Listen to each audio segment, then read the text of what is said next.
This my shit. All the girls love me like this. Ready for this? She's the queen bee, the star. Ei, mulheres de voz! Hoje a gente veio aqui mais do que contar, talvez, uma fofoquinha. Eu acho que hoje não cabe a nossa fofoquinha, na real. Acho que a gente veio realmente compartilhar. Mas eu história. acho que é importante também esses episódios pra mostrarem que aqui são histórias de mulheres, histórias reais. E que nem toda história realmente tem uma conotação de fofoca. Às vezes é um aviso, um alerta. E que, assim, de novo, né? A nossa fofoca que a gente fala é sobre isso, sobre resgatar, talvez, histórias e poder contar as nossas histórias para as mulheres e a gente falar, vamos junto aqui, vamos dividir essa jornada. E é que você sempre fala, né? Se reconhecer nas nossas diferenças, mas também nos identificarmos com as nossas histórias. E eu acho que a história que essa mulher de voz ela traz pra gente pode conter muitos gatilhos. Sim. Pode mobilizar muitas pessoas. Quando a gente leu, a gente ficou mobilizada. Eles entrou em contato até pra saber, tem certeza, a gente pode contar mesmo, como você se sente em relação a isso. Porque é o que a gente sempre fala aqui. Se vocês quiserem compartilhar a história de vocês, fique à vontade. Inclusive, uma dessas histórias, mais de uma que a gente já gravou, mas essa é uma história de uma ouvinte nossa. Sim. A gente ficou muito feliz que ela mandou. É uma história muito importante.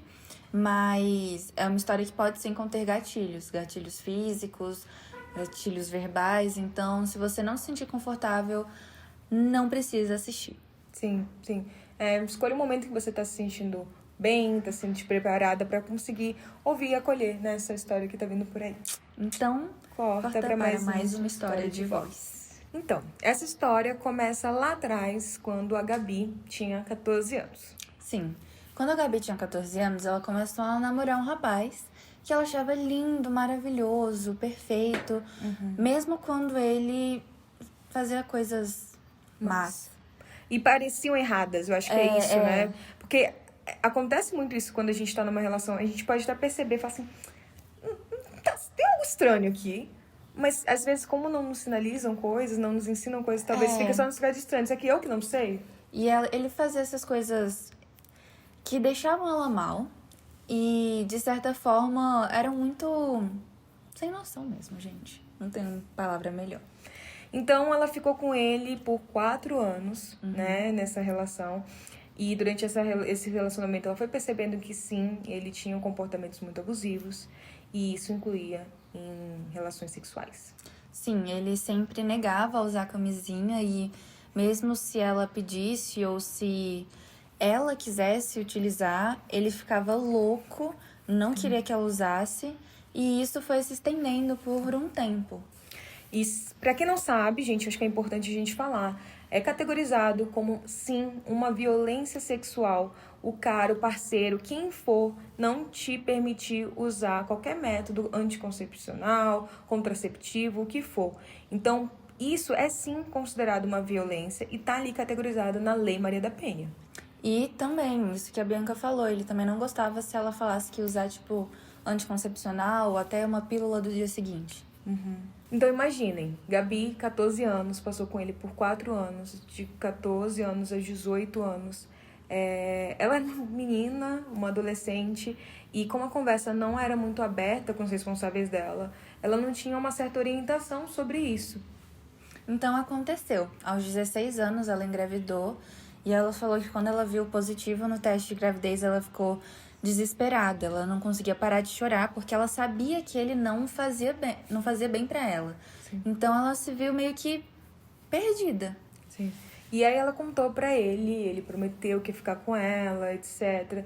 E realmente ficou, mas ele permaneceu humilhando ela e tendo vários comportamentos abusivos. Então ela contou pros pais dela. E os pais dela deram a opção do aborto.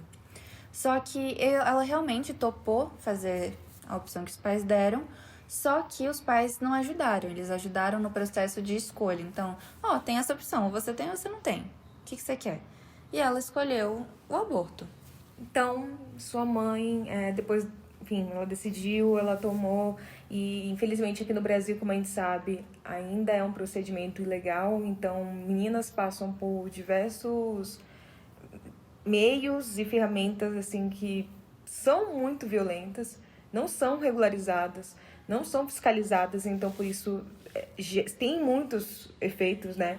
E enquanto ela estava ali, passando mal, vomitando, sangrando, porque acredito que até pelo jeito que ela contou, provavelmente ela deve ter tomado, então, uma daquelas pílulas de aborto, né?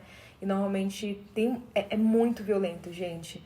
Tem mulheres que podem ter até hemorragia, sabe? Por conta disso, então, de volta a dizer, porque não é fiscalizado. Se fosse legalizado, a gente teria uma fiscalização melhor. E, enfim, e no meio desse processo todo, a mãe dela ria, debochava, falava o quanto que aquilo ali era um aprendizado para ela aprender a não aprontar mais. Então, ela já estava vivendo um momento com 16 anos, mega difícil, mega desafiador, e não via apoio de ninguém dessa rede, que era, né, era idealizado que fosse uma rede de apoio. Nossa, eu fico mal só de ouvir isso. Essa história eu li a primeira vez, eu entrei em contato com ela, eu reli a história, eu reli pra fazer o roteiro, eu estou relendo agora, eu sempre fico com a mesma sensação péssima. Então, imagina a Gabi que passou por isso. Gera uma indigestão. Nossa, mesmo, né? Aqui, ó, física, ficou arrepiada. Mas, enfim. Então, depois disso, ela terminou seu relacionamento com aquele cara lindo, maravilhoso. Só que não. E no meio disso tudo também, ela ficava com vergonha, que eu falei pra você, gente, tinha esse cara, tinha esses pais, né?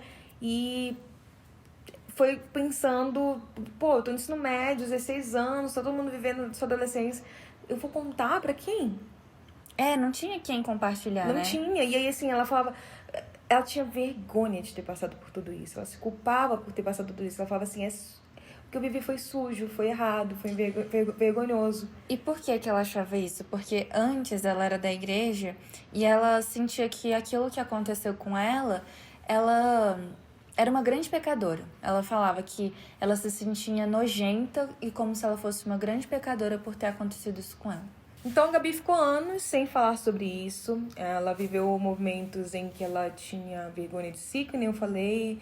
Ela viveu momentos de muita solidão. Então, de novo, várias pessoas que poderiam ser de apoio não foram. Ela tinha pensamentos, então, de retirar sua própria vida, de ações suicidas mesmo. Ela se via num... Acho que é isso, né? Eu fico pensando... Quando eu visualizo essa cena, é um túnel, mas sem aquela luz no final. Nossa, eu acho que é desesperador. Nossa, desesperador.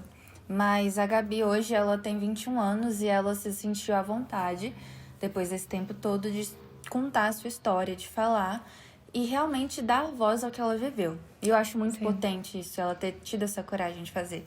E até na hora que você perguntou, né? Você falou, você tem certeza? Você tá bem? Você quer compartilhar a tua história agora? Ela falou, eu preciso. Porque antes eu me calei por esse tempo todo acreditando que a culpa era minha e que eu tava cometendo um crime. Sim, e hoje ela se sente à vontade de compartilhar essa história com a gente, com vocês. Inclusive, Gabi, muito obrigada por ter compartilhado essa história com a gente. Sim. Porque com certeza isso pode incentivar outras meninas que estão em um momento parecido, similar, o que for, a olharem e falarem, é isso, assim, eu merecia receber apoio. Eu não mereço estar numa relação assim, isso não é culpa minha.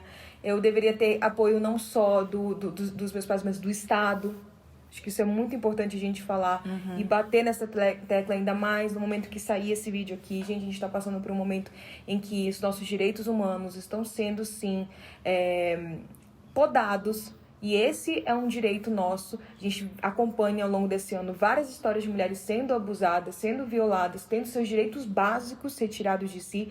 E isso como se fosse uma escolha das mulheres. E não é uma escolha. A gente vive uma sociedade que é cruel com a gente. E a gente precisa falar disso. A gente precisa de políticas públicas que façam intervenções necessárias. E realmente que nos protejam como deveria ser. Sim. E a Gabi, ela tentou, gente. Ela procurou grupos que falassem sobre isso, mulheres para fazer trocas sobre isso, mas eu imagino também como deve ser difícil para outras mulheres, já que esse é um tema muito colocado debaixo do tapete para a sociedade toda. Então a gente aprende também a não ligar, a não falar, a não prestar atenção. E não só isso, né? Eu acho que tem esse lugar de novo, que A gente fala sobre isso e a gente sente. Uhum. É pesado. É pesado, mas tenso. a gente é pesado, mas é aí que a gente tem que falar. Porque quando a gente não se abala, a gente naturaliza e não tá na hora da gente E não é naturalizar. normal, né? Não, de jeito nenhum. Não é natural. Então a Gabi se sentiu segura em compartilhar essa história com a gente. Muito obrigada, Gabi. Essa foi a história da Gabi. Eu acho que é uma história com uma baita lição. E mais do que isso, um alerta. E que a gente não precisem outras Gabis passarem por isso pra gente mudar. Que é Sim. isso, né? Falam, às vezes a gente vê várias histórias acontecendo, poxa, a partir daí que as pessoas conscientizem que a gente não precisa ter outras Gabis e outras tantas mulheres passando por essa situação. É que a gente crie cada vez mais uma sociedade que seja segura pra todos nós. Sim. É isso, gente. Muito obrigada por ter escutado até aqui. Compartilhem se fizer sentido pra vocês. Vamos dar voz pra essas situações. E não vamos naturalizar, vamos nos abalar. Sim. É isso. Beijo. Tchau.